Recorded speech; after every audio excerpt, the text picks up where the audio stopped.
Bismillahirrahmanirrahim. Assalamualaikum warahmatullahi wabarakatuh. Alhamdulillahirabbil alamin wa bihi nasta'inu ala umuri dunya waddin. Wa sallallahu ala sayyidina Muhammadin nabiyil ummi wa ala alihi washabihi ajmain. Asyhadu an la ilaha illallah wahdahu la syarika lah wa asyhadu anna Muhammadan abduhu wa rasuluh. Allahumma shalli wa sallim ala sayyidina Muhammadin miftahi babir rahmatillah adada ma fi ilmillah salatu wa salaman daimaini bidawami mulkillah wa ala alihi wa sahbihi wa sallim amma ba'd. Alhamdulillahi rabbil alamin. Hari ini saya Muhammad Zulfikar Fazanugraha dengan nomor induk 17000031 hendak membuat video ini bertujuan untuk memenuhi salah satu ujian tengah semester yang yaitu mata kuliah daripada tafsir Tarbawi yang diampu oleh yang terhormat Dr. Kiai Haji Aam Abdus Salam dan Dr. Cucu Surahman, yang semoga beliau-beliau Allah sehatkan dan Allah berikan rahmat serta maghfirahnya selalu, amin ya Allah ya Rahman ya Rahim ya Rabbal Alamin. Semoga video ini dapat menjadikan ibrah dari setiap apa yang saya sampaikan, tidak hanya sebagai pemenuh daripada tugas saja gitu, insyaallah, amin ya Allah. Tanpa berpanjang lebar, saya akan mencoba semaksimal mungkin untuk menjawab daripada pertanyaan-pertanyaan ujian tersebut. Yang pertama itu tentang ayat Allah menciptakan hambanya, Allah menciptakan manusia sebagai hamba dan khalifah di muka bumi ini. Di ayat berapa, di ayat mana, lalu lafziahnya seperti apa, dan jelaskan. Nah, bismillah, a'udzubillahi minasyaitonirrajim. Terdapat di ayat Al-Baqarah ayat 30 yang bunyinya seperti ini, a'udzubillahi minasyaitonirrajim. Bismillahirrahmanirrahim. Wa idz qala rabbuka lil malaikati inni ja'ilun fil ardi khalifah. Qalu ataj'alu fiha man yufsidu fiha wa yasfiku ad-dima' wa nahnu nusabbihu bihamdika wa nuqaddisu lak.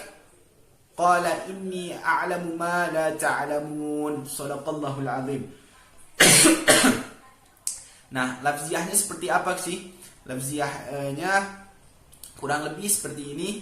Wa idz qala rabbuka, dan ingatlah ketika Tuhanmu berfirman, lil malaikah, kepada para malaikat, ini aku, sesungguhnya aku, atau aku, ini ja'ilun, hendak menciptakan fil ardi, di muka bumi ini, khalifah, yaitu seorang khalifah atau seorang pemimpin. Qalu, maka para malaikat berkata, ataj'alu fiha, apakah engkau hendak menciptakan mereka, mayufsidu fiha, yang mereka itu hendak merusak, wa yasfikud dima, dan mereka itu hendak akan berperang dan menumpahkan darah. Wa nahnu, dan kami para malaikat, kata para malaikat ini, wa nahnu, dan kami, nusabbihu, hendaknya selalu bertasbih, bihamdika, memujimu, wa nuqaddisu lak, dan mensucikanmu. Apa jawab daripada Allah? Qala, sesungguhnya Allah berfirman, inni, aku a'lamu, mengetahui, ma la ta'lamun, apa-apa yang tidak engkau ketahui. Nah, apa sih maksud dari ayat ini? Ayat ini ingin menjelaskan pertama bahwa makhluk ciptaan Allah ini tidak ada yang pengetahuannya melebihi daripada Allah. Segala sesuatunya, ilmu itu bersumber daripada Allah. Allah yang maha mengetahui, Allah yang maha tahu, Allah yang maha kuasa. Sesungguhnya makhluk Allah terbatas pemikirannya, terbatas akalnya, terbatas interpretasinya. Maka dari itu makhluk Allah ya hanya menduga-duga dengan apa yang mereka ketahui, sedangkan pengetahuan mereka itu terbatas. Maka Allah menjawab, a'lamu ma la ta'lamun, aku lebih mengetahui daripada apa-apa yang kamu tidak ketahui. Itu pertama. Yang kedua, bahwa Allah hendak menjadikan, mengapa Allah menjadikan manusia ja'ilun fil ardi khalifah, sebagai khalifah, sebagai pemimpin di muka bumi ini. Padahal malaikat protes, wa nahnu nusabbihu, padahal kami selalu bertasbih, wa nahnu nusabbihu bihamdika, dan kami memujimu, wa nuqaddisu lak, dan mensucikanmu. Mensucikan di sini maksudnya mengagung-agungkan Allah. Allah Maha Suci, sudah tidak perlu disucikan. Maksud di sini suci ini mengagung-agungkan Allah. Mengapa? Malah kok manusia yang dipilih, sedangkan track recordnya yang dulu-dulu itu selalu menjadi perusak di muka bumi ini. Apa jawab? Apa maksudnya? Maksudnya adalah karena manusia ini adalah makhluk ciptaan Allah yang paling sempurna. Manusia ini makhluk ciptaan Allah yang paling tinggi derajatnya, sesuai dengan di surat At-Tin itu ada wattini waz-zaitun wa turi sinin wa hadzal baladil amin laqad khalaqnal insana fi ahsani taqwim. Jadi manusia itu Allah ciptakan, insan ini Allah ciptakan sebagai makhluk yang ahsani taqwim, sebagai makhluk yang terbaik. Maka dari itu Allah jadikan manusia ini di muka bumi ini khalifah. Mengapa?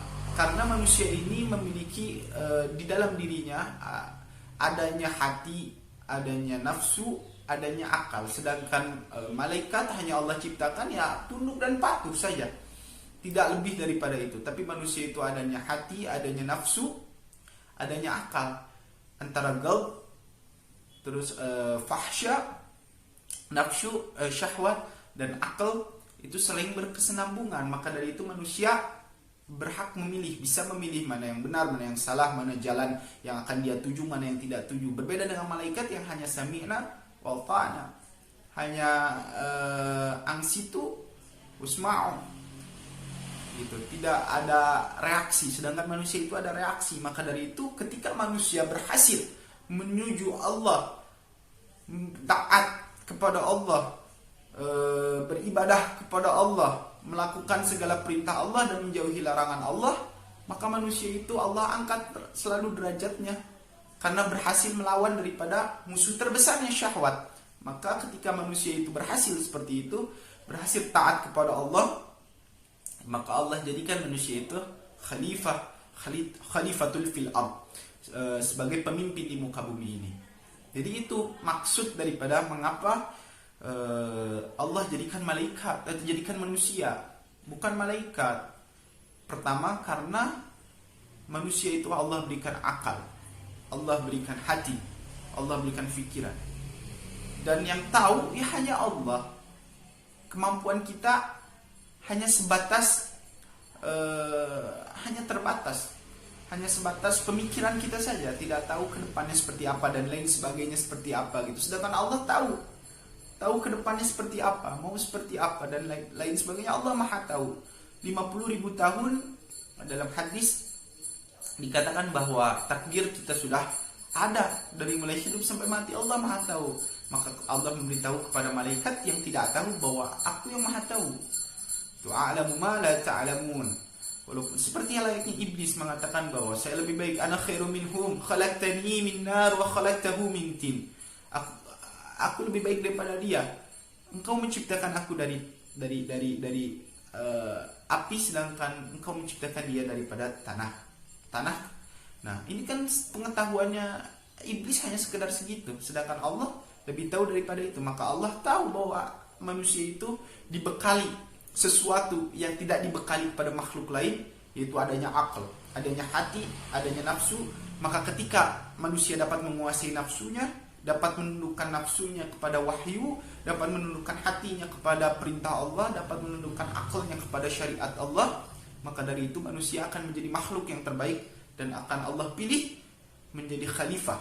Hendak Allah pilih menjadi khalifah di muka bumi ini. Wallahu a'lam bissawab. Yang kedua, mengenai apa perbedaannya daripada tarbiyah, daripada ta'lim, daripada tazkiyah, daripada ta'dib. Sebenarnya semua ini dalam lingkup yang sama, yaitu lingkup daripada pendidikan. Kalau tarbiyah itu pendidikan secara general.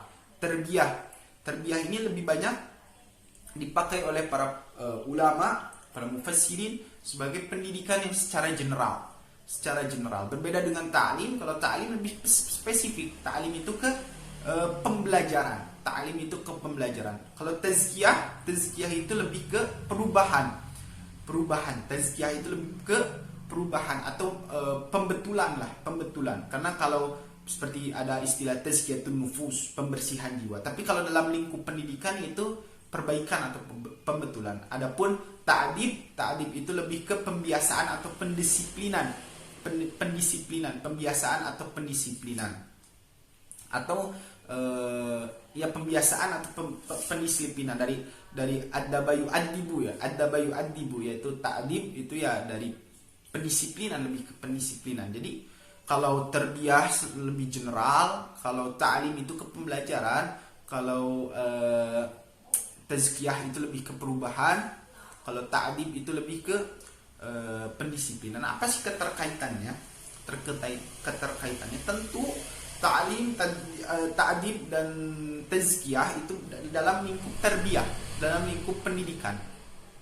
Terbiah itu rumah besarnya, pendidikan secara general. Apa saja pendidikan itu? Adanya namanya pembelajaran, tentu di dalamnya adanya ta'lim, kita berguru kepada muallim, kepada orang yang mengajarkan, kepada para ulama jamaknya gitu. Lalu ada tazkiyah, kita pembersihan atau perubahan kita yang dari tidak tahu menjadi tahu. Minaz zulumati ilan nur, dari kegelapan menjadi cahaya yang hakiki, nurun ala nur. Lalu ada ta'dib itu pendisiplinan atau pembiasaan, artinya adanya istimrar atau keistiqomahan, artinya kita disiplin dalam melakukan suatu pembelajaran yang pembelajaran itu tidak hanya teori, tapi disiplin dalam mengamalkannya juga. Wallahu a'lam bissawab. Lalu yang berikutnya itu mengenai 9 prinsip daripada pendidikan Islam yang disampaikan oleh Dr. Kiai Haji A'am Abdus Salam. Yang pertama itu prinsipnya itu adalah rahmaniyah atau rahman. Kenapa pertama rahmaniyah? Rahmaniyah itu kan kasih sayang, Rahman yang maha pengasih, kasih sayang. Rahmaniyah, karena pendidikan tanpa kasih sayang ya hilang sudah. Pendidikan tanpa kasih sayang nggak akan masuk, nggak akan kena ke dalam sudur, ke dalam hati manusia itu nggak akan masuk. Pendidikan yang dipaksakan, yang tidak ada unsur kasih sayang, yang banyak di dalamnya hal-hal yang buruk, maka tidak akan masuk ke dalam hati. Maka harus dengan kasih sayang. Maka Al-Habib Jindan bin Salim bin Naufal bin Jindan itu pernah berkata, amar ma'ruf bil ma'ruf, nahi mungkar bil ma'ruf. Artinya menegakkan yang ma'ruf dengan cara yang ma'ruf, dan memerangi kemungkaran yang dengan cara yang ma'ruf. Nahi mungkarnya kita dalam bidang kebodohan ya harus dengan cara yang ma'ruf juga. Dengan cara yang ma'ruf. Salah satu caranya yang ma'ruf adalah dengan rahmaniyah, yaitu dengan penuh cinta kasih, penuh kasih sayang, dengan niat yang ikhlas. Yang kedua yaitu takamuliyah. Takamuliyah itu integratif atau integrasi. Jadi punya yang namanya integrasi. Dalam pendidikan itu harus punya integrasi. Selain intelektualitas, tapi punya juga integrasi, punya juga perubahan khas, perubahan ideologi yang mengarah kepada hal-hal yang fundamentalis itu. Artinya integrasi itu punya yang namanya pegangan gitu, itu punya yang namanya corak dalam pendidikan, yang tentunya coraknya tidak lepas daripada rahmaniyah, daripada corak-corak kasih sayang. Yang keempat itu adanya syumuliyah. Syumuliyah itu haruslah pendidikan itu komprehensif, harus jelas, komprehensif, harus terus terstruktur, harus transparantif dan komprehensif. Masuk juga ke dalam adanya transparansi, lalu terstruktur gitu. Jadi komprehensif, syumuliyah. Lalu yang seterusnya itu adalah tawazuniyah, yaitu yaitu adanya keseimbangan. Harusnya ada keseimbangan. Ketika kita mempelajari sesuatu, jangan kita taklid, jangan kita hanya sekedar ikut-ikutan, jangan kita mengambil daripada satu sumber saja, tapi harusnya banyak sumber agar tercipta yang namanya tawazun atau keseimbangan. Itu. Jadi tawazuniyah itu ya keseimbangan. Kita belajar itu harus adanya keseimbangan secara lahiriah maupun batin. Secara lahir batinnya kita harus seimbang, antara teori dan praktiknya kita harus seimbang, antara pelatih pembelajarannya dengan kita mempraktekannya ya harus seimbang, semua harus seimbang gitu. Lalu yang berikutnya adalah wasaliyah atau dari wasilah atau wasail, yaitu media. Kita harus jelas medianya dalam pembelajaran itu. Medianya harus jelas dan harus juga menggunakan media-media yang baik, yang media-media yang sesuai dengan syariat tentunya. Media-media yang memang menghantarkan kita kepada ilmu, media-media yang mengantarkan kita kepada kebaikan, media-media yang memang Allah ridhoi gitu. Jangan menggunakan media seperti media sosial dan lain sebagainya. Selama itu dipergunakan untuk thalabul ilm, maka media tersebut akan menjadi media yang Allah ridhoi. Lalu yang berikutnya ada istimrar atau istimrariyah. Itu bisa dikatakan istiqamah. Apa itu istiqamah? Yaitu konsisten. Jadi pembelajaran itu harus kontinu. Jangan baru belajar A ya udah berhenti, baru mengamalkan A udah berhenti, ya tidak akan mencapai prinsip daripada prinsip pendidikan Islam. Jadi harus istimrar, harus istiqamah, harus kontinu, karena al-istiqamah khairum min alfi karamah.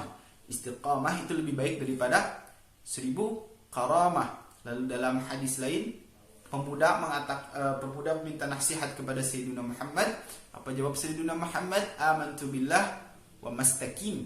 Amantu billah, beriman kepada Allah, wa mastaqim, dan istiqamahlah. Artinya istiqamah ini urgensi untuk pemuda kita. Apalagi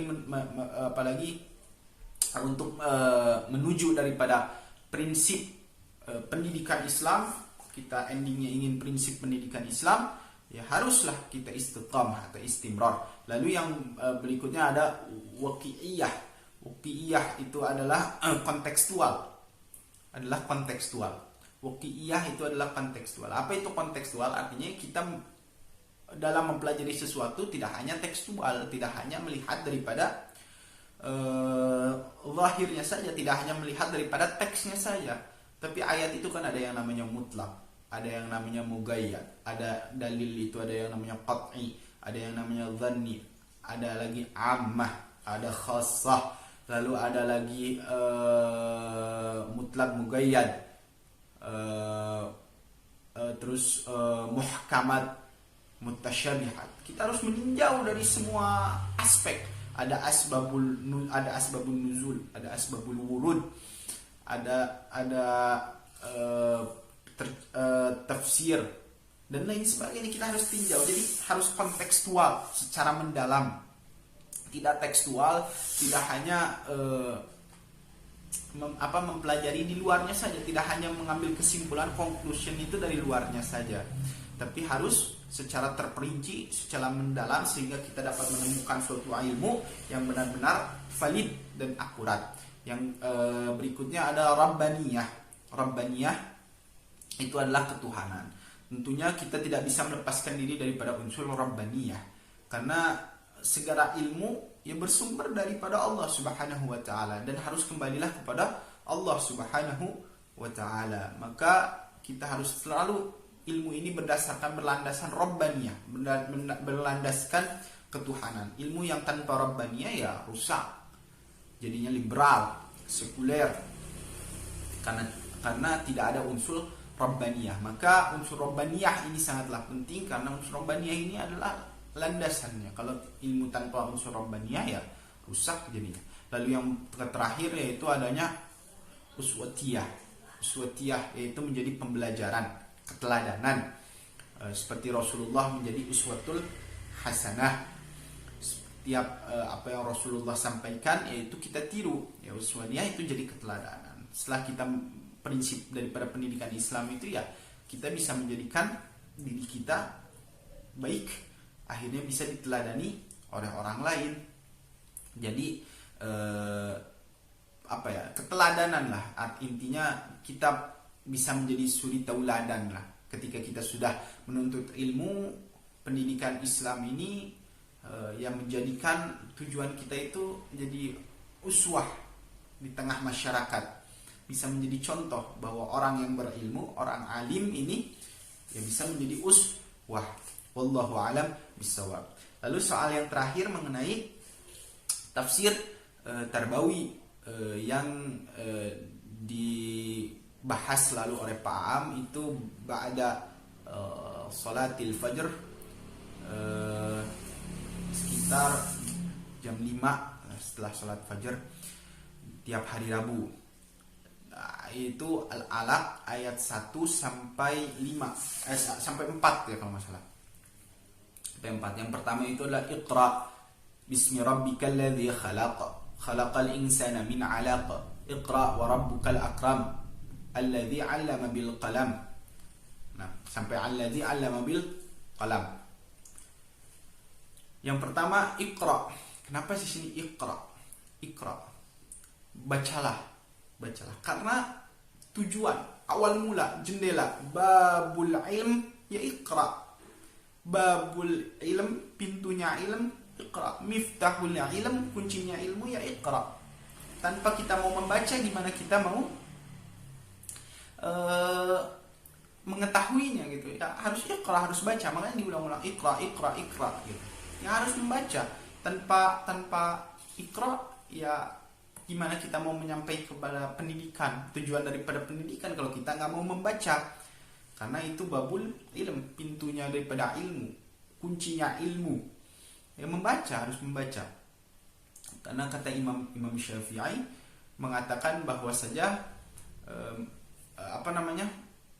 kalaulah kita menulis, kalaulah kita belajar ilmu tidak menulis, itu sama dengan kita mempunyai unta yang tidak diikat, artinya nanti akan kabur. Nah, tujuannya kenapa daripada menulis ini? Ya untuk dibaca lagi. Makanya Imam Hasan Al-Basri mengatakan bahwa tintanya para penuntut ilmu itu lebih mulia daripada darahnya para syuhada. Mengapa? Karena penuntut ilmu itu ketika ditulis, bacaannya tuh ketika ditulis itu bisa dibaca sama orang lain. Artinya jadi amal jariah, jadi banyak kebaikan. Sedangkan kalau para syuhada ya hanya untuk dirinya sendiri. Tapi intinya ya bacanya gitu. Jadi baca ya pintunya pertama. Jadi Iqra, mengapa pertamanya baca? Ya karena itulah pintunya pendidikan gitu. Itulah corongnya pendidikan. Bismi rabbikal ladzi khalaq. Dengan menyebut nama Tuhanmu, Bismi rabbikal ladzi khalaq. Dengan menyebut nama Tuhanmu yang agung. Kenapa lalu lanjutannya seperti ini ya? Tentu kita tidak bisa, tadi ada unsur daripada prinsip pendidikan itu ada Rabbaniyah, ketuhanan. Kita tidak bisa melakukan sesuatu ya tanpa ada landasan ketuhanan. Maka segala sesuatunya harus ada landasan ketuhanan. Lalu ke ayat berikutnya, Iqra bismi rabbikal ladzi khalaq khalaqal insana min 'alaq. Khalaqal insana min 'alaq, yang Allah ini menciptakan engkau ini dari segumpal darah. Apa sih artinya segumpal darah? Para ulama lebih banyak membahas segumpal darah ini. Maksudnya adalah bahwa kita ini dari gumpalan janin dan lain sebagainya gitu ya, yang berkembang setiap bulannya di rahim ibu kita. Tapi kalau dalam pendidikan dari segumpal darah ini maksudnya dari ketidaktahuan. Allah ini menciptakan kita ini dari segumpal aja, dari ketidaktahuan, dari banyak ketidaktahuannya gitu. Maksudnya dalam pendidikan, kalau maksudnya dalam tafsir Tarbawi itu dalam pendidikan dari banyak ketidakketahuan. Sedangkan kalau tafsir yang lain kan banyak yang lebih masyhur menginterpretasikan bahwa dari segumpal darah itu ya kita dari gumpalan darah, gumpalan janin gitu. Sedangkan kalau dalam pendidikan kita itu dari gumpalan ketidaktahuan, dari hanya ketahuannya cuma segini lalu berkembang. Kalau kita terus menerus istimrar, terus menerus istiqamah. Lalu yang berikutnya khalaqal insana min 'alaq, Iqra wa rabbukal akram. Kembali lagi Iqra wa rabbukal akram. Dan bacalah dengan wa rabbukal akram, dan Tuhanmu yang akram, karim, mulia gitu kan. Ya sama seperti poin pertama. Iqra. Selalu bacalah. Karena ini tujuan, ini awal daripada pendidikan. Kalau kita mau menjadi manusia yang terdidik, mau manusia yang mendidik, ya harus membaca. Tidak lupa dilandasi dengan landasan Rabbaniyah. Lalu yang berikutnya adalah Iqra wa rabbukal akram alladzi 'allama bil qalam, yang mengajarkanmu dengan pena. Qalam di sini pena. Nah, di sini baru masuki daripada menulis pena di sini. Artinya ada kesinambungan antara kita membaca, setelah membaca langsung menulis, agar untuk mengikat sesuai daripada tadi Imam Syafi'i berkata bahwa menulis penuntut ilmu yang tidak menulis itu bagaikan unta yang tidak diikat, jadi bisa kabur, nanti hafalannya kabur, tidak bisa dimutola'ah, tidak bisa di murajaah dan lain sebagainya. Mungkin sekian penjelasan dari saya, mohon maaf bila banyak kekurangan, mohon maaf bila banyak kesalahan. Wa'alafu minkum. Assalamualaikum warahmatullahi wabarakatuh.